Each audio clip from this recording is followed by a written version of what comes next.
Saaremaal Pärni küla metsade vahel peitub üks omanäoline lilleaed. Saaremaa puukooli 4 hektaril laiuv vana Pärsia paradiisiaia stiilis istandus on toimumispaigaks Saaremaa Pojengi festivalile.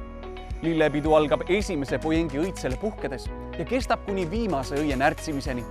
Festivali ajal on külastajatel võimalik piiluda Euroopas ainulaadse istanduse telgitagustesse ja tutvuda lõikelillede kasvatamisega tootmispõldudel. Saaremaa puukooli ja Saaremaa Pojengi istandust külastas sellel aastal umbes 10 000 inimest. Meid külastati lähiriikidest Soome, Läti, Leedu, Rootsi ja kaugematest kohtadest oli Ameerikast, Kanadast, Jaapanist, ka Indiast, Taist. Võludes nii kohalikke kui ka kaugemalt tulijaid kogub festival iga aastaga üha rohkem tuntust ning need, kes on sellest maagilisest elamusest kord juba osa saanud, soovivad siia ikka tagasi pöörduda. Saare suviseks tähtsündmuseks kujunenud Saaremaa Pojengi festival on andnud tänuväärse panuse kohaliku turismivaldkonna arengusse.